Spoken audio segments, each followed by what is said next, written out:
మహారాష్ట్రలో ప్రభుత్వ ఏర్పాటుకు సంబంధించి చర్చలు కొలికి వచ్చినట్లే కనిపిస్తుంది. మహా ముఖ్యమంత్రిగా బీజేపీ సీనియర్ నేత దేవేంద్ర ఫడ్నవీస్ బాధ్యతలు చేపట్టడం దాదాపుగా ఖాయమైనట్లు ప్రచారం సాగుతోంది. ఆపద్ధర్మ ముఖ్యమంత్రిగా ఉన్న ఏక్నాథ్ షిండే డిప్యూటీ సీఎంగా ప్రమాణ స్వీకారం చేస్తారన్న టాక్ వినిపిస్తోంది.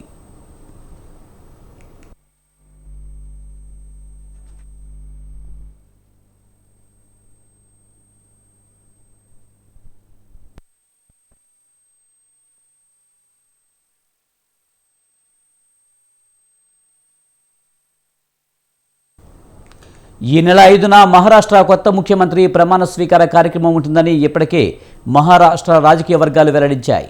ఈసారి కూడా ఒక సీఎం, ఇద్దరు డిప్యూటీ సీఎంలు ఉంటారని చెబుతున్నారు. ఫడ్నవీస్ సీఎంగా ఎన్నికైన తర్వాత షిండేతో పాటు ఎన్సీపీ నేత అజిత్ పవార్ సైతం మరో డిప్యూటీ సీఎంగా ప్రమాణ స్వీకారం చేస్తారని పొలిటికల్ సర్కిల్లో ప్రచారం సాగుతోంది. రేపు బీజేపీ శాసనసభాపక్ష సమావేశం జరగనుంది. ఇందులో నూతనంగా ఎన్నికైన కమలం పార్టీ ఎమ్మెల్యేలు కొత్త సీఎంను ఎన్నుకోనున్నారు.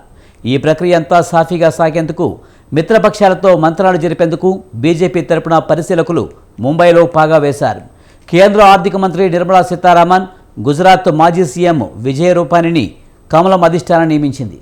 ఇదే సమయంలో ఎన్డీఏ నేత రామ్ దాస్ అథవాలే ఏక్నాథ్ షిండేతోనూ చర్చించి పరిస్థితులను సానుకూలంగా మార్చినట్లు ప్రచారం సాగుతోంది. చివరకు ఆపద్ధర్మ ముఖ్యమంత్రి ఏక్నాథ్ షిండే సైతం సుముఖత వ్యక్తం చేసినట్లు చెబుతున్నారు.